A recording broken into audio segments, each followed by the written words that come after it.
चलो ठीक है बच्चों। क्या गुड मॉर्निंग बोल रही है क्या? चलो गुड मॉर्निंग। चलो आगे बढ़े। आवाज आ रहा है कि नहीं आ रहा है? चलो, बेसिक मैथ चल रहा था ना। बेसिक मैथ्स हो गया लगभग, कि कुछ बचा है? लगभग सब चीज पढ़ चुके। आज हम लोग स्टार्ट करेंगे वेक्टर। वेक्टर जानते हो कि नहीं जानते हो? चलो इसी के बारे में आज चर्चा करेंगे अपन। हिंदी में इसको सदिश बोलते हैं। सदिश के बारे में चर्चा करेंगे आज अपन। जैसे कि हम जानते हैं फिजिक्स क्या होता है, जानते हैं कि नहीं जानते हैं? फिजिक्स क्या होता है भैया? चलो फिजिक्स की कहानी यहाँ से चालू करते हैं। फिजिक्स क्या होता है? ये होता है study of natural phenomena. Study of natural phenomena. सही है कि नहीं है? प्राकृतिक घटनाओं का अध्ययन जहां होता है उसको हम लोग क्या बोलते हैं? फिजिक्स कहते हैं। अब देखो, अगर मैं कहीं पर प्राकृतिक घटनाओं का या कहीं मैं नेचुरल फिनोमिना के बारे में स्टडी कर रहा हूँ, तो ऐसे ही थोड़ी स्टडी कर पाऊंगा। कुछ ना कुछ टर्मिनोलॉजी वहाँ यूज करूंगा। कोई ना कोई वहां पर जो चीज घटना हो रहा है उसको मेजर करने के लिए कुछ ना कुछ क्वांटिटी की जरूरत पड़ेगी कि नहीं पड़ेगी? जैसे मान ली लाइटिंग हो रहा है तो लाइटिंग लाइट की इंटेंसिटी क्या है? इंटेंसिटी आ गई। उसकी पावर कितनी है आ गई, है कि नहीं? वो किस प्रकार से उत्पन्न हो रहा है, ये सारी चीज आ जाती है। तो उसको पढ़ने के लिए हमको एक चीज की जरूरत पड़ती है, उसको बोला जाता है क्या? Physical quantity. क्या बोलते हैं बेटा उसको? Physical quantity. तो फिजिकल क्वांटिटीज क्या होती है? फिजिकल क्वांटिटी वो क्वांटिटी होती है जो हमें नेचुरल फिनोमिना को पढ़ने में हेल्प करता है। इसको हम क्या बोलते हैं? भौतिक राशियां। समझ गए कि नहीं समझ गए? तो भौतिक राशियों के बारे में समझ में आया कि क्या काम है राशियों का? भौतिक राशियों का क्या काम है, समझ में आया कि नहीं आया? ठीक है ना बच्चों? अरे आवाज नहीं आ रहा यार, ऐसे थोड़ा बोला करो। तो भौतिक राशि तो एक चीज होता है magnitude of physical quantity. Magnitude of physical quantity. Physical quantity छोटा छोटा दिख रहा है क्या? ठीक ही दिख रहा होगा आई थिंक। छोटा हो गया फिर भी। ठीक है, बड़ा करूंगा। भौतिक राशियों की परिमाण। भौतिक राशियों की परिमाण। अच्छा, परिमाण या मैग्नीट्यूड से आप क्या समझते हैं? सीधे से बात कर रहा हूं मैं। अगर मैं आपसे पूछ रहा हूं कवर्धा से रायपुर तक की डिस्टेंस कितनी होगी? बताओ कितनी होगी? किसी ने बोला 100 मीटर, 100, किसी ने बोला 100, किसी ने बोला 200, किसी ने बोला 300। सही बोला कि गलत बोला? अगर मैं आपसे बोलूं आपका वेट कितना है तो कितना बताते हो? वेट आप केजी में बताते हो, ठीक है। कितना है? मान 20 केजी है।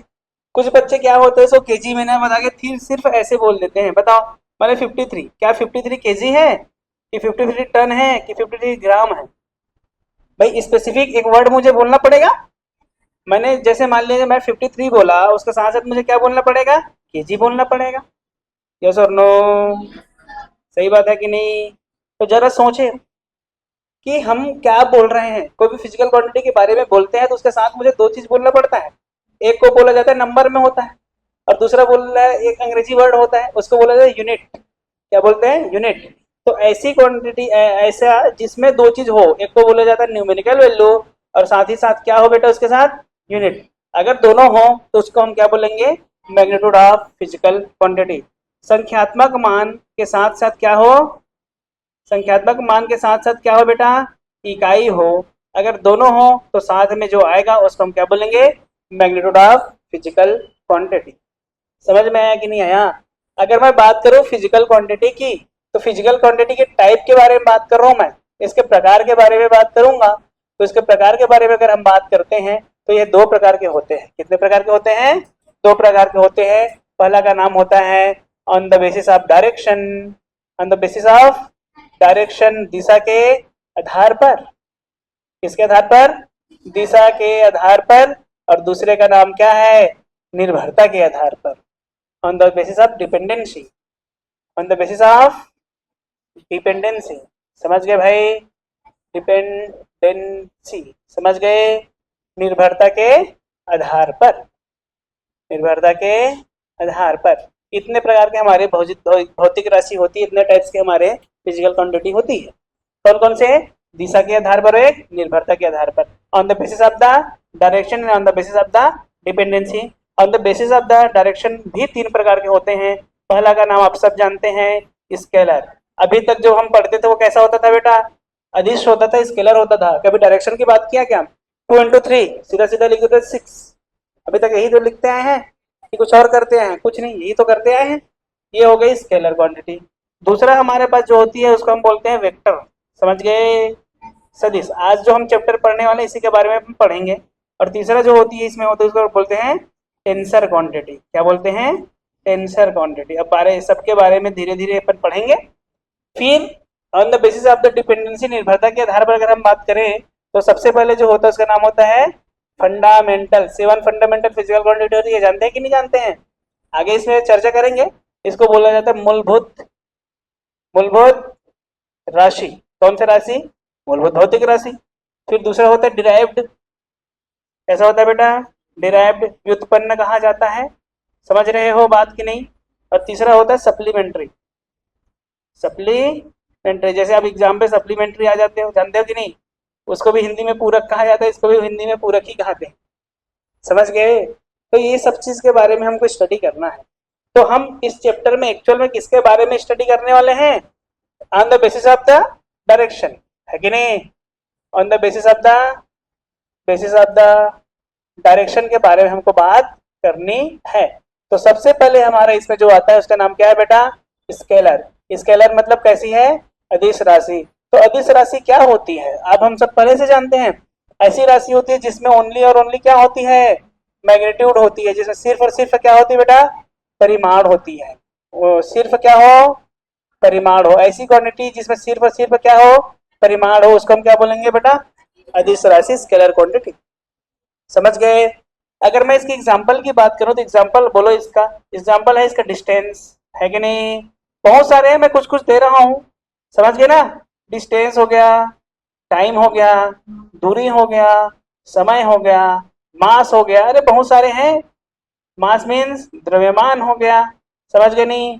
स्पीड हो गया, स्पीड मीन्स चाल हो गया। अरे सही बात है कि नहीं? कार्य हो गया मीन्स वर्क। एटीसी बोल दूं क्या? अब बहुत बोल दिया मैं। तो ये सब हमारी क्वांटिटी होती है और क्या कहलाती है? क्या कहलाती है? Scalar quantity. समझ गए भाई? दूसरा जो हमारे पास क्वांटिटी होती है उसका हम नाम क्या ले रहे हैं? वेक्टर ले रहे हैं। ये हमारा क्या कहलाता है? सदिश कहलाता है। और सदिश ऐसी क्वांटिटी होती है इसमें दो चीज होती है बेटा। पहला तो हम पढ़ चुके हैं, इसको हम बोलते हैं क्या? मैग्नीट्यूड। यस और नो? दूसरे का नाम होता है क्या? डायरेक्शन। तो इसमें दो चीजें होती है, एक होती है परिमाण और दूसरी होती है दिशा। अरे है कि नहीं? जहाँ दिशा और परिमाण दोनों हो उसको हम क्या बोलेंगे? सदिश राशि। समझे कि नहीं समझे? तो अगर मैं इसका एग्जाम्पल की बात करूं तो एग्जाम्पल के तौर पर मैं कुछ कुछ दे रहा हूं, बाकी सब आप पढ़ेंगे धीरे धीरे। पहला नाम मैं लिख देता हूं डिस्प्लेसमेंट। क्या लिख दिया मैं? डिस्प्लेसमेंट, जिसको हिंदी में क्या बोलते हैं? विस्थापन बोलते हैं भैया। समझ गए भाई? विस्थापन। और है जैसे वेलोसिटी हो गया, वेलोसिटी जानते हो कि नहीं जानते हो? वेग बोलते हैं उसको। समझ गए? फोर्स हो गया, बल बोलते हैं। ये सब हमारी कैसी क्वांटिटी कहलाती है? वेक्टर क्वांटिटी कहलाती है। ठीक है? चलो लिखो। चल लिख लिख, ज्यादा टाइम नहीं लगेगा। अरे नहीं लगता, चल ज्यादा टाइम नहीं लगेगा ना इसमें। जल्दी लिखना है भाई, टाइम नहीं है अपने पास। संख्यात्मक मान, है ना? चलो एक चीज बताओ, हमको वेक्टर की जरूरत क्यों पड़ी? है ना? हमको बिना भाई, बिना वेक्टर के हमारी जिंदगी नहीं चल सकता था क्या? दो फ्रेंड थे, मैं मान लिया ये दोनों फ्रेंड थे, ये सामने वाली दोनों फ्रेंड थे। क्या ना, क्या नाम है रे? एक तो और लक्ष्मी दोनों फ्रेंड थे, है कि नहीं? दोनों घनिष्ठ फ्रेंड, नर्सरी से लेकर कॉलेज वाले साथ में किए। उसमें से जो एकता थी ना वो थोड़ा सा चालू टाइप की थी। चालू टाइप की मतलब स्मार्ट, दिमाग चलने वाला। वो क्या हुआ, एक अच्छे लड़के से शादी वादी करके विदेश में सेटल हो गई। ठीक है कि नहीं? और लक्ष्मी सीधी सादी लड़की, घर के घर में जो बुजुर्ग नहीं होते हैं उनके बात मानकर अपना घर में आसपास शादी करके सेटल हो गई। फिर एक दिन वो इसके साथ मस्ती करना चाहा। कौन? जो विदेश में थी। उस जमाने में लेटर होता हुआ करता था, मोबाइल फोन तो नहीं होता था। उसने लेटर लिखी कि हे प्रिय मित्र लक्ष्मी, मैं आशा करता हूँ कि तुम बहुत खुश होगी, लेकिन मेरा भी तबीयत बहुत खराब है, मैं मरने मरने वाला हूँ। ठीक है। और उस साथ में एक लिखा था कि कुछ कुछ और लिखा था, ये बातें आप ध्यान रखना। ठीक है। फिर लेटर इसके पास आया, इसके पास एक लक्ष्मी के पास। उस लेटर लेटर को पढ़कर ये थोड़ा सा रोई। मेरा फ्रेंड कितना दिन तक रोगी, एक दिन रोई, दो दिन रोई, फिर तीसरे दिन और लेटर को खोल के देखी तो उसने बोला कि गांव में एक बरगद का पेड़ है। कौन सा पेड़ है? बरगद का पेड़ है, उससे 5 मीटर दूरी पर सोना गड़ा हुआ है। वो मेरे दादा लोग गाड़ के रखे थे, मुझे बस बताए थे, जब वो मरे तब मैं भी वैसी हालत में हूँ, थोड़ा सा देख लेना। फिर इसने देखा कि यार हाँ यार, ये हो सकता है, देखते हैं। फिर वो पेड़ के पास जाके खड़ा होकर देखी ऐसे, तो पेड़ से 4 मीटर इधर, ये 4 मीटर इधर, ये 4 मीटर इधर, ये 4 मीटर पीछे, ये 4 मीटर इधर, है कि नहीं है? एग्जैक्ट डायरेक्शन के बारे में उसको डायरेक्ट पता था क्या? अगर उसको अगर डायरेक्शन के बारे में बता दिए होते तो वो अच्छे से जाके निकाल लेती कि नहीं निकाल लेती? तो इसलिए हमको वेक्टर की जरूरत पड़ी, ताकि हमको एग्जैक्ट डायरेक्शन के बारे में पता चले। बस चल रही है 20 मीटर पर सेकेंड से, बस चल तो रही है ना। रायपुर जा रही है कि खैरागढ़ जा रही है कि बिलासपुर जा रही है, कहीं पता है क्या? कि विदेश जा रही है, नागपुर जा रही है, कुछ पता है क्या? नहीं, बस चल रही है नागपुर की ओर। समझ गए कि नहीं समझ गए? इसलिए हमको डायरेक्शन की जरूरत पड़ी, इसलिए हम लोग वेक्टर पढ़ते हैं। एक चीज और बताओ, अगर मेरा हाथ को इधर इधर कोई खींच रहा है 20 न्यूटन से, कितने से? इधर कितने से? 20। मैं जाऊंगा किधर? तो मेरे बॉडी पर नेट फोर्स कितना लग रहा है? 0 लग रहा है। तो क्यों 0 लग रहा है? क्योंकि इधर वाले को इधर वाला माइनस कर रहा है। अगर मुझे डायरेक्शन के बारे में नहीं पता होता तो मैं क्या बोलता? 40 न्यूटन बोलता, जो कि सत्य था कि असत्य था? असत्य। अरे सत्य होता ना बेटा। इसलिए भी हमको डायरेक्शन की जरूरत पड़ी। अगर मान लीजिए 30 से खींच रहा है, 20 से खींच रहा है, तो मेरे पर नेट फोर्स कितना लग रहा है? 10। तो मैं किधर जाऊंगा? इधर जाऊंगा ऐसे। कितने से जाऊंगा? 30 से कि 50 से कि 10 से? 10 से जाऊंगा। इसलिए भी हमको डायरेक्शन की जरूरत पड़ी। तो डायरेक्शन कितना इंपॉर्टेंट है, समझ में आ रहा है कि नहीं आ रहा है? इसलिए हमको डायरेक्शन की जरूरत पड़ती है। समझ रहे हो?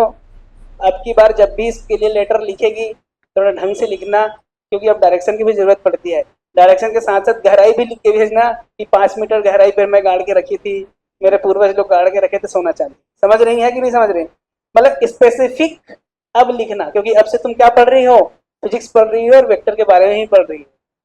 ठीक है? नहीं तो बाद में बोल देना क्या लेके, क्या लेके।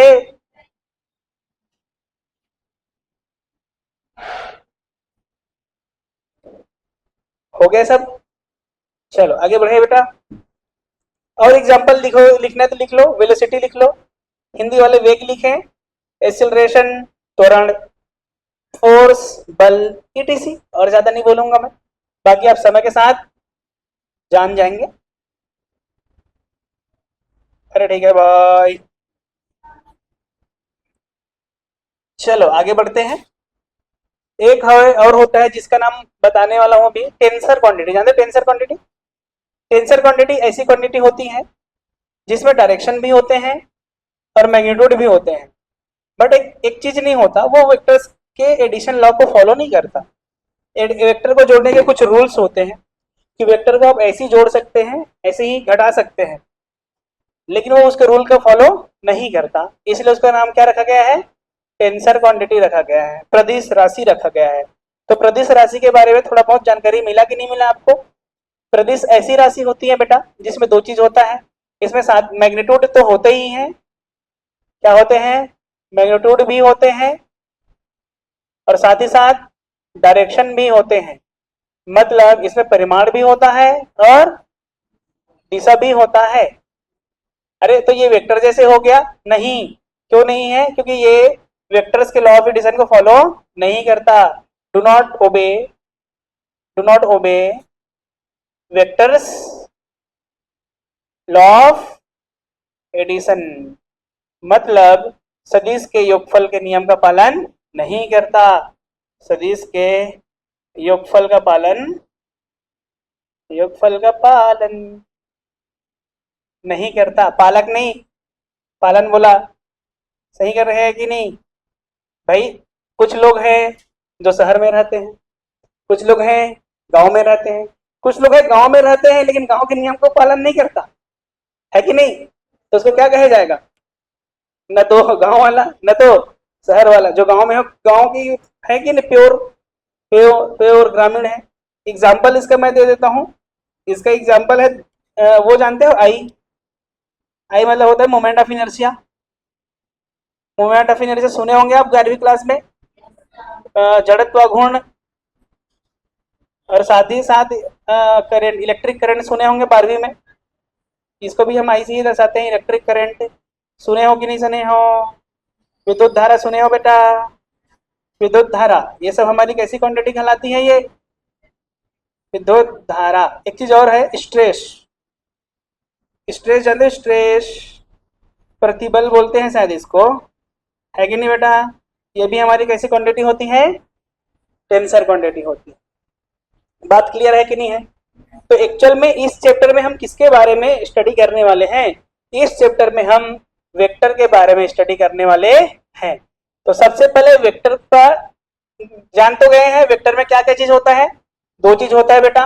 एक चीज होता है मैग्नीट्यूड और दूसरा क्या होता है? डायरेक्शन। अरे सही है कि नहीं होता है? दोनों होता है भैया, परिमाण होता है और दिशा होता है। इसका मतलब मुझे अगर कोई वेक्टर के बारे में पूछा है तो मुझे दो चीज बोलना है। भाई कोई वेक्टर के बारे में पूछा, वेक्टर मतलब ये नहीं कि वेक्टर के बारे में बता, वेक्टर वाली क्वांटिटी बोल सके, वेलोसिटी बता। चलो मान ले जाए ट्रक की वेलोसिटी बता, तो तू 20 बोल दिया, सही बोला कि गलत बोला? गलत बोला, क्योंकि वेलोसिटी के लिए एक चीज और बोलना पड़ेगा, डायरेक्शन बोलना पड़ेगा। अगर ट्रक की वेलोसिटी बोला तो 20 मीटर पर सेकेंड ईस्ट डायरेक्शन। ये सही है कि गलत है? सही है, समझ गए? अगर उसी प्रकार में स्पीड के बारे में बोल दिया 20 किलोमीटर प्रति घंटा पूर्व की ओर, 20 मीटर प्रति घंटा ईस्ट की ओर, सही है कि गलत है? मैं स्पीड के बारे में बोला हूं, सही है कि गलत है? भाई स्पीड में क्या डायरेक्शन है क्या? अब किसी भी कहीं भी जा सकता है ना भाई, लेकिन मुझे अगर वेक्टर के बारे में बोलना है तो सही बोलना पड़ेगा। साथ ही साथ मुझे एक चीज और बोलना पड़ेगा, क्या? डायरेक्शन बोलना पड़ेगा। सही बात है कि नहीं है? कहीं पर वेक्टर की बात हो रही है तो उसमें दो चीज बोलना है, उसका वैल्यू कितना है और किधर है। किधर है? हो सकता है वेलोसिटी किधर है, हो सकता है एक्सीलरेशन किधर है, हो सकता है इलेक्ट्रिक फील्ड किधर है, हो सकता है यह है, और क्या, फोर्स किधर है। समझ में आ रहा है कि नहीं आ रहा है? 20 न्यूटन फोर्स सही है कि गलत है? 20 न्यूटन का फोर्स सही है कि गलत है? गलत है। इस पर डायरेक्शन भी तो बोलना पड़ेगा कि हाँ इधर लग रहा है, इतना लग रहा है, इधर लग रहा है। समझ गए? तो इसलिए वेक्टर को जो नोटेशन होता है वो कैसे होता है? वेक्टर का नोटेशन हमेशा एरो से करते हैं। जैसे कि मान लीजिए तो vector of A, vector of A, इसको बोला जाता है सदिश ए। क्या बोलेंगे? सदिश ए। इसको कैसे दर्शाएंगे बेटा? ए के ऊपर क्या लगा दो? एरो लगा दो। कभी कभी कुछ कुछ बुक में हमको मिलता है ए के ऊपर बार लगा रहता है, क्या मिलता है? बार। कुछ कुछ बुक में हमको ये भी मिलता है, इसको मोटा कर दिया जाता है। क्या कर दिया जाता है? मोटा। समझ रहे हो? अरे नहीं समझे क्या? ये तीनों हमारा क्या है? नोटेशन है। किसकी नोटेशन है? सदिश का नोटेशन, वेक्टर का नोटेशन है। उसी प्रकार अगर वेक्टर भी बोलते क्या आता है? B, B arrow, arrow, B के ऊपर एरो, या बी के ऊपर बार, या बी को क्या कर दो? मोटा कर दो। तो ये भी हमारा क्या हो जाता? नोटेशन हो जाता। अगर मैं ध्यान से देखूंगा तो सदिश के नोटेशन में दो चीज मिल रहा है मुझे। एक को बोला जाता है हेड बोला जाता है, दूसरे को बोला जाता है टेल। अरे सही है क्या? इसको हम बोलते हैं क्या? टेल बोलते हैं बेटा, पुछ, है कि नहीं? अच्छा बता, मुझे सदिश में क्या क्या चीज की जरूरत पड़ती है? मुझे सदिश में, मुझे वेक्टर में दो चीज की जरूरत पड़ती है। एक को बोला जाता है डायरेक्शन, दूसरे को बोला जाता है मैग्नीट्यूड। देखो बार बार वही वही चीज बोल रहा हूँ। क्यों बोल रहा हूँ? ताकि एक दिमाग में ऐसे घुस जाए कि वेक्टर जहाँ है मेरा आंख नाक कान सब खुले और बोले कि दो चीज होना ही चाहिए। क्या क्या होना चाहिए? डायरेक्शन और मैग्नीट्यूड होना चाहिए। तो हेड क्या बताता है बेटा? डायरेक्शन को बताता है। और हमारा टेल क्या बताता है बेटा? मैग्नीट्यूड को। ये गलत बात है। इसकी लंबाई जो होती है वो हमको बताता है, मैग्नीट्यूड को बताता है। क्या बताता है? मैग्नीट्यूड को। कौन बताता है? इसकी लंबाई बताता है। नहीं आया? अरे आया आया कि नहीं आया? नहीं आया ना? आ गया। इसकी डायरेक्शन हमको क्या बताता है? शीर्ष के बारे में, मतलब हेड, हेड हमको क्या बताता है? डायरेक्शन बताता है। और इसका जो लेंथ है हमको क्या बताता है? अगर मैं बात करूं इस वेक्टर की, तो इस वेक्टर के बारे में मुझे थोड़ा सा चर्चा कर दो। वे इस वेक्टर की बारे में चर्चा करो, बोलो भाई। एक वेक्टर ए है कि नहीं? ये 5 में है, इधर 3 में है कि नहीं? चलो वेक्टर ए के बारे में बताओ। ए की डायरेक्शन किधर है? ए की डायरेक्शन किधर है? ईस्ट में, है कि नहीं? ईस्ट लिखे है ना बेटा। ए की डायरेक्शन किधर है? ईस्ट। इसकी मैग्नीट्यूड कितनी है? मैग्नीट्यूड कितनी, परिमाण कितनी है? बोलो परिमाण कितनी है? 5 3 2, 2 है, क्योंकि 5 में से 3 घटाएंगे तो इसकी लेंथ मिलेगी कि नहीं मिलेगी? ये हो गई। अच्छा अगर मैं बात करूं, ये एक बिंदु है ना? इसका कोऑर्डिनेट है x1 y1, z1 में भी ले लेता हूं मैं, ठीक है। और एक बिंदु है जिसका कोऑर्डिनेट है x2 y2 z2, सही है क्या? मुझे पूछा यहाँ से यहाँ तक की दूरी बता। दूरी मतलब ये मिनिमम डिस्टेंस वाला फॉर्मूला देता ही है, तो जो दूरी है वो बोलो कैसे निकालेंगे? वो होता है बेटा, याद करना, x2 माइनस x1 का whole square, y2 minus y1 का होल स्क्वायर, साथ ही में साथ क्या जगह z2 माइनस z1 का होल स्क्वायर। समझ में आया कि नहीं आया? और मैं डायरेक्शन के बारे में भी बात करूंगा आगे थोड़ा सा। तो ध्यान से देख, अगर मैं एक वेक्टर दिया हूं, कुछ इस प्रकार से दिया हूं, अरे ठीक है क्या? ये वाला कोऑर्डिनेट है 2,2, ये वाला कोऑर्डिनेट है 6,5।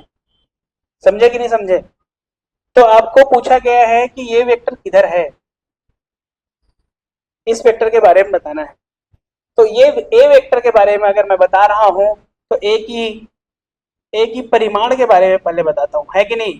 परिमाण होता है बेटा इसकी बीच की दूरी, सही है कि नहीं है? हेड और टेल के बीच की दूरी होती है कि नहीं होती है? और उसका फॉर्मूला मैं ऊपर बताया हूं, तो इसकी परिमाण क्या आ जाएगा? 6 माइनस 2 का होल स्क्वायर, 5 माइनस 2 का होल स्क्वायर, ये आएगा 5। तो ए की परिमाण कितनी है? ए की मैग्नीट्यूड कितनी है? 5 है। ए की मैग्नीट्यूड, मैग्नीट्यूड कितनी है बेटा इसकी? 5 है। सही बात है कि नहीं है? 6 में 2 4 स्क्वायर प्लस 3 स्क्वायर 25, 25 का रूट 5 होता है कि नहीं होता है?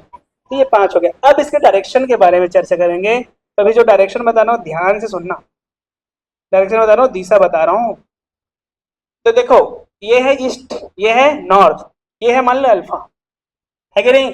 अगर ध्यान से देखोगे तो ये कितना है? ये इधर 6 है, 5 है, इधर कितना है? 2, तो ये कितना है? 3, सही है कि नहीं है? और ये कितना है? 4। अगर दिशा बोलूं, मान लो मैं नौ ईस्ट से निकाल रहा हूँ, कहाँ से निकाल रहा हूँ? ईस्ट से, तो क्या लिखूंगा बेटा? 10 अल्फा। अरे जानते हो कि नहीं जानते हो? 10 अल्फा क्या होगा? 3/5, और 3/5 मतलब वैल्यू होता है 37 डिग्री। अब बोलो इसको कैसे लिखूं? इसको बोला जाता है east 37 north, north of east बोला जाता है इसको। ईस्ट से कितने एंगल पे? किधर? ईस्ट से 37 डिग्री नॉर्थ की ओर, नॉर्थ ऑफ ईस्ट कहते हैं इसको। इसको पढ़ा क्या जाता है? North of east, at angle 37 degree. अरे क्लियर है कि नहीं है? और लिखा कैसे जाता है? E37 नॉर्थ, ईस्ट से 37 डिग्री नॉर्थ की ओर। नहीं आया? अब इस वेक्टर के बारे में मुझे जानकारी दो। इसी वेक्टर में, इस वेक्टर की मैग्नीट्यूड है कितनी बेटा? 5 है। डायरेक्शन है ईस्ट 37 डिग्री नॉर्थ।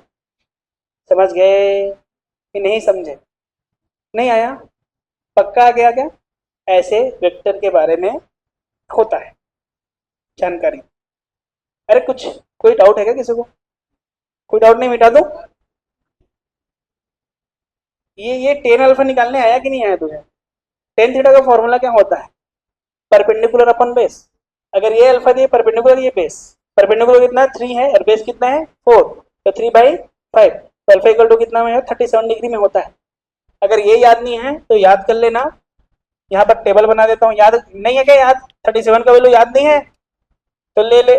कॉस 37 का वैल्यू होता है 4/5, साइन 37 का वैल्यू होता है कितना?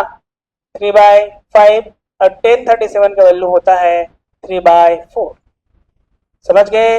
एक और याद करना है, cos 53 का वैल्यू होता है 3/5, sin 53 का वैल्यू होता है 4/5 और 1053 का वैल्यू होता है 4/3। समझे? अगर ट्रेंगल में से करना, ट्रेंगल में से कर लेना। ये है मान लेते हैं 53 डिग्री, तो ये कहलाता है 3, ये होता है 4 और ये होता है 5। अगर ये है 37 डिग्री तो ये होता है 3, है कि नहीं? और ये होता है 4 और ये होता है 5। ठीक है? अब समझ गया कि नहीं समझ गया? आ गया? याद हो जाएगा? 1037 3/4 और 1053 4/3। अच्छा, मुझे कैसे डाउट नहीं होता? नहीं होता ना? वैसे तुमको भी नहीं होना चाहिए। ये नहीं cos 53 का sin 53 का वैल्यू डाल दिया, sin cos 10 ये कभी पीछे नहीं छोड़ रहा है। कितना टाइम लगेगा देख ले।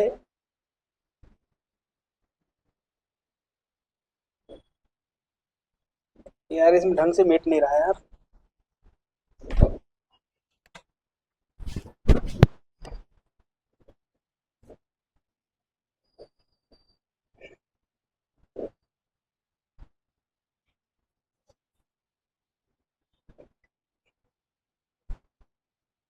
चले,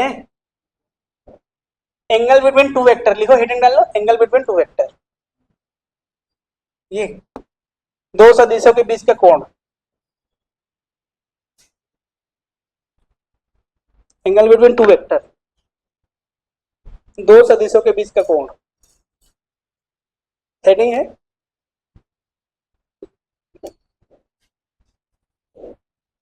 एंगल बिटवीन टू वेक्टर। चलो, मैं 3 डायग्राम बना रहा हूं, ध्यान से देखना। एक हो गया, ये दूसरा हो गया और ये तीसरा हो गया। ठीक है? ये मान लेते हैं 60 डिग्री है, ये भी कितना है 60 है, तो ये भी क्या है 60। ये ए है और ये बी है, ये ए है और ये बी है, तो ये ए है और ये बी है। चलो बताओ ए और बी के बीच का कोण कितना है, ए और बी के बीच का एंगल कितनी है। यहाँ तो हमको ये है समझ में आया 60 डिग्री है कि नहीं है? यहाँ कितनी है बेटा 60 डिग्री, और यहाँ कितनी है 60 डिग्री है। तो तीनों कैसे हो सकता है, तीनों कैसे पॉसिबल है? तीनों पॉसिबल नहीं है। ये सही है, ये सही और ये गलत है, क्योंकि रूल कहता है कि head to head, tail to tail. अगर टेल से टेल जुड़ा हो, टेल से क्या जुड़ा हो, टेल, समझ गए क्या? और हेड से हेड जुड़ा हो, अरे क्लियर है क्या? टेल से क्या जुड़ा होना चाहिए बेटा, टेल, और हेड से हेड। देन मिनिमम एंगल, कौन सा angle? Minimum angle between them will be angle between vector. समझ आया कि नहीं आया? अगर हेड से हेड जुड़ा हो और टेल से टेल जुड़ा हो तो उनके बीच का न्यूनतम कोण क्या होगा, दो सदिश के बीच का कोण। पहला डायग्राम में देखो क्या जुड़ा है बेटा, हेड टू हेड, तो इसके बीच का न्यूनतम कोण कितना, मिनिमम एंगल कितना है 60 ही तो है, और मैक्सिमम कितना है 300। अरे इधर से जोड़, 300 है कि नहीं है? ये बता यहाँ क्या से क्या जोड़ा है, हेड टू हेड, तो यहाँ इन दोनों के बीच का मिनिमम एंगल कितनी है 60 है। सही है कि नहीं है? तो यहाँ पर आंसर कितना आएगा 60 आएगा। अब बोलो यहाँ पर बोलो है क्या कुछ नहीं, तो इसके लिए कुछ रूल्स होते हैं वो हमको याद रखना है। तो जो प्रॉपर्टी होती है वेक्टर्स की, property of vector, property of vector, vector की प्रॉपर्टी, पहला प्रॉपर्टी होता है बेटा, बोला जाता है कि वेक्टर अपनी डायरेक्शन की अलोंग, वेक्टर की डायरेक्शन है ना, तो इस डायरेक्शन के अलोंग ये आगे भी जा सकती है और पीछे भी जा सकती है। समझ में आया कि नहीं आया? Vectors are move to free along the direction of itself, मतलब खुद के डायरेक्शन में, खुद की दिशा में वो आगे भी जा सकती है और पीछे भी जा सकती है। समझ गए? दूसरा कहा जाता है vectors are free to move parallel to itself, मतलब ये ऊपर भी जा सकती है और नीचे भी जा सकती है। सदिश अपने अपने समांतर ऊपर भी जा सकती है और नीचे भी जा सकती है। समझ में आया कि नहीं आया? दोनों प्रॉपर्टी समझ में आया कि नहीं आया? सदिश अपने ऊपर भी जा सकती है और नीचे भी जा सकती है, अरे ठीक है, आगे भी जा सकती है और दाएं भी जा सकती है। और गाना सुने हो ना, ए बाबू जरा देख के चल, आगे भी पीछे भी, ऊपर भी नीचे भी, दाएं भी। उसी प्रकार वेक्टर्स भी हैं। ऐसा वाला वेक्टर ऐसे जा सकता है, ऐसे जा सकता है, ऐसे जा सकता है, मतलब ऐसे। अरे हाथ मुड़ जा रहा है इससे देखिए। ये है, देखो ये, इसका एरो तुम्हारे तरफ है। ऐसे जा सकता है कि नहीं, ऐसे जा सकता है कि नहीं, ऐसे, ऐसे, और किधर, ऐसे, और ऐसे, आगे भी पीछे भी, ऊपर भी नीचे भी, दाएं भी बाएं भी। वैसे वेक्टर भी ऐसे कर सकते हैं। समझ गए कि नहीं समझ गए? अब मुझे ये वाला देखो, ये वाला ऐसे बना है ना बेटा, देखो ध्यान से देखो, ऐसे ही है कि नहीं है?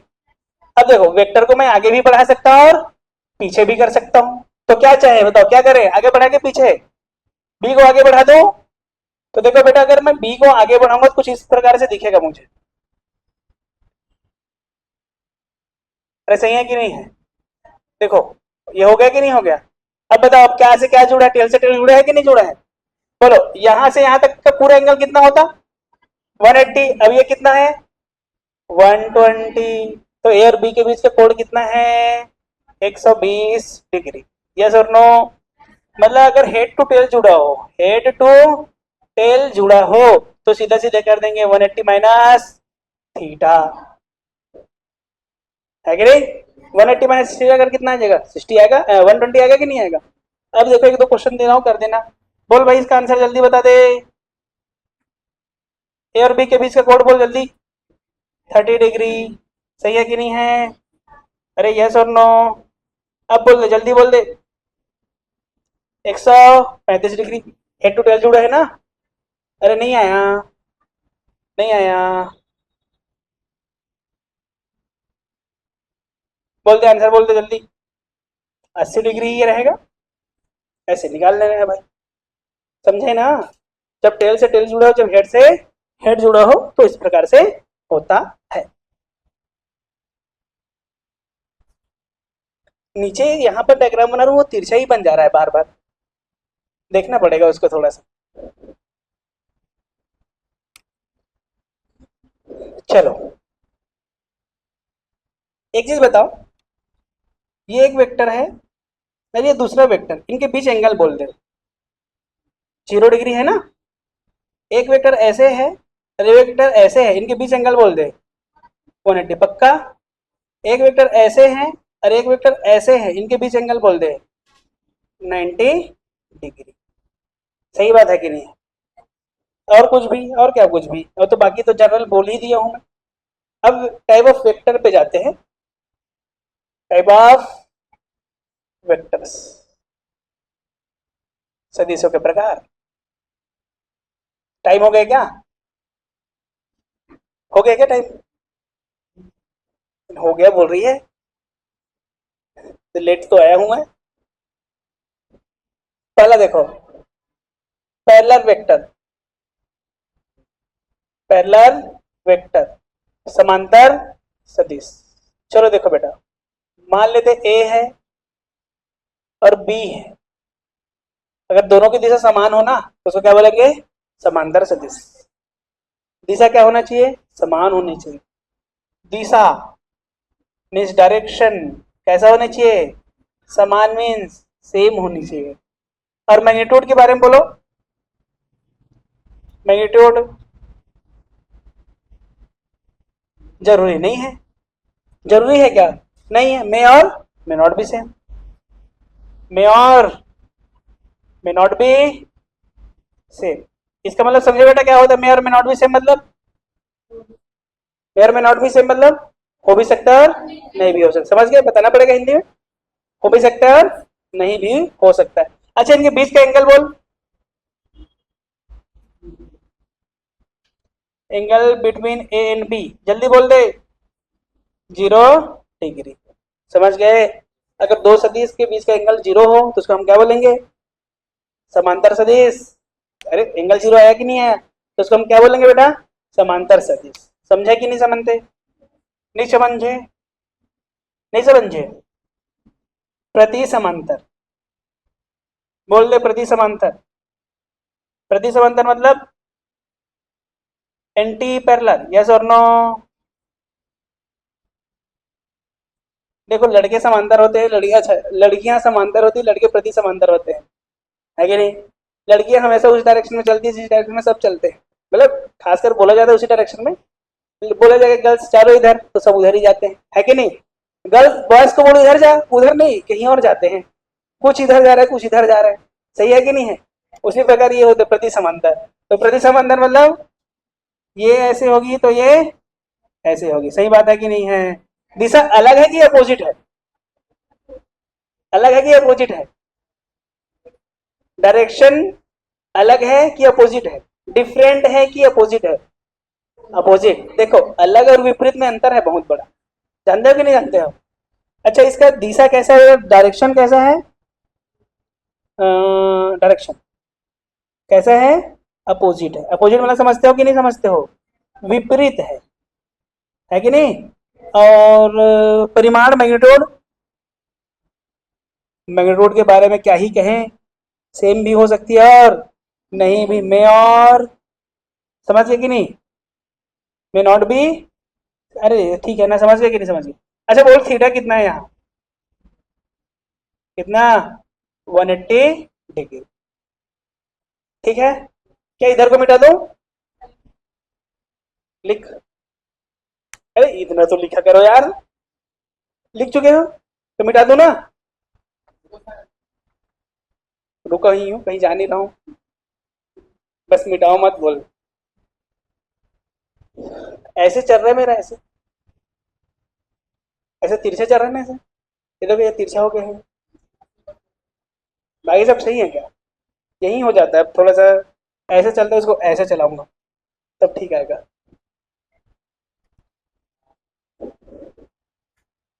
अभी तो मैं अपने लिखने में बहुत सुधार किया, नहीं तो यहाँ पढ़ाते पढ़ाते उधर लिख देता था, है याद है ना? अभी तो सीक्वेंस में लिख रहा हूँ एकदम, अब कि अब अगर मेरा नोट्स पढ़ेगा तो लगेगा अरे यार क्या बात है, क्या मस्त लगा। ये तो कहीं कहीं का कहीं लिखा रहता था, क्योंकि ठीक है।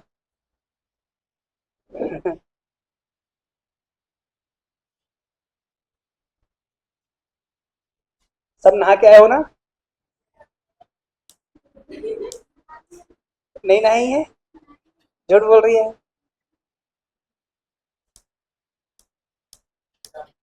मिटा दूं? इधर को मिटा दूं, इधर को? एक दो वेक्टर के बारे में और बता देता हूँ, बाकी कल वेक्टर के बारे में बताऊंगा, कल एडिशन ऑफ वेक्टर बताऊंगा, ठीक है ना?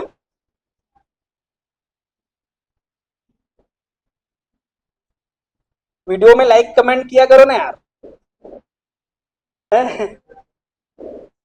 है? और उसमें डाउट पूछा करो कमेंट बॉक्स में, सर ये कैसे हुआ, ठीक है कि नहीं? है? अच्छा डाउट ही नहीं आता, दो लोग को डाउट नहीं आता, एक तो जिसको सब आता है और एक तो जिसको कुछ भी नहीं आता। अब तुम किसमें है देख लो, सब आता है उसमें हो गया तुम लोग। हाँ ठीक है अच्छी बात है। तीसरा होता है इक्वल वेक्टर, समान सदिश। अब देखो बेटा समान सदिश क्या किसको कहोगे? कि अगर ए और ये बी है, सही है कि नहीं है? ए और बी, ए और बी समान सदिश कब कहलाएंगे? जब इन दोनों की क्या सेम हो? हाँ, मैग्नीट्यूड भी क्या होनी चाहिए? अच्छा मैं एक चीज बता रहा हूँ, ध्यान से देखना। इसको बोला जाता है बेटा, आगे बताऊंगा थोड़ी देर में, इसको बोला जाता है मैग्नीट्यूड ऑफ ए। इसको क्या बोला जाता है? मैग्नीट्यूड ऑफ ए, ठीक है? और इसको बोला जाता है यूनिट वेक्टर ऑफ ए। नहीं आया? इसको बोला जाता है ए का परिमाण, और नीचे को बोला जाता है ए का एकांक सदिश। ए का एकांक सदिश, ठीक है? और एकांक सदिश दिशा बताता है, क्या बताता है? दिशा बताता है। आगे बताऊंगा इसको, आगे पढ़ाऊंगा, लेकिन अभी समझो। एकांक सदिश क्या बताता है? दिशा। किसके बारे में बताता है? डायरेक्शन के बारे में बताता है, ठीक है कि नहीं है? तो अगर मैग्नीट्यूड को क्या होनी चाहिए? सेम होनी चाहिए, मतलब ए का मैग्नीट्यूड को बी के मैग्नीट्यूड के बराबर होनी चाहिए, सही बात है कि नहीं है? साथ ही साथ डायरेक्शन भी क्या होनी चाहिए, सेम होनी चाहिए। अच्छा मैग्नीट्यूड वाला समझते हो ना बेटा, परिमाण परिमाण, और डायरेक्शन मतलब दिशा, ये भी क्या होनी चाहिए, सेम होनी चाहिए। मतलब ए कैप किसके कैप के बराबर होना चाहिए, बी के बराबर होना चाहिए। समझे कि नहीं समझे? यहाँ थीटा का वैल्यू कितना आएगा, 0 डिग्री आएगा। क्लियर है कि नहीं है? अब एक चीज मैं पूछ रहा हूं, सोचो, जैसे सोचते हो खुश हो जाते हो, सोचो कि क्या मैं पैरेलल वेक्टर को इक्वल वेक्टर कह सकता हूं?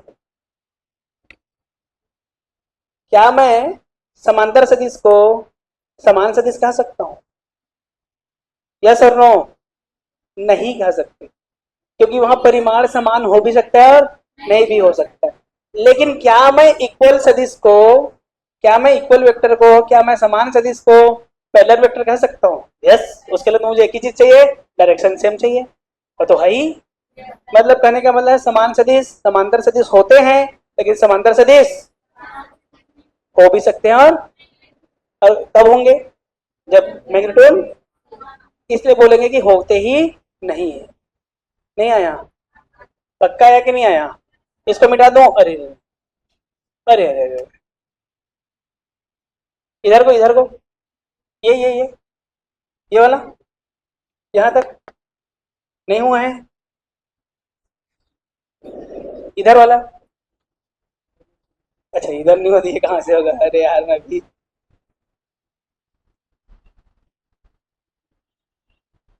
है कि नहीं? तुम, अच्छा ये मैं ना, सोचो जैसे आता है उसमें ये बनाते बनाते ये बना डाला,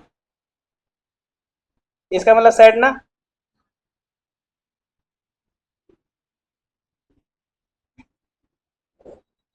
हम्म।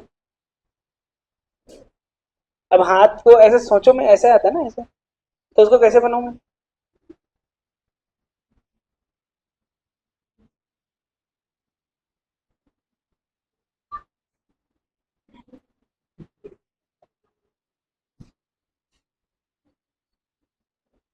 बांसुरी बजा रहा है टाइप का लग रहा है। हाँ? ऐसे, हाँ ऐसे बना सकते हैं क्या अपन? हाँ ये तो मुझे बनाने आता है यार। तो कैसे हो गया?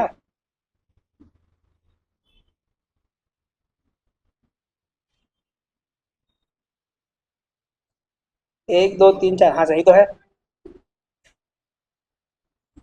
इधर को कुछ ऐसे करना था क्या? हो गया? ये होगी ये हो गया ये वाला। दूसरा बोल देता हूँ मैं, अपोजिट वेक्टर। अपोजिट वेक्टर का निगेटिव वेक्टर भी कहते हैं।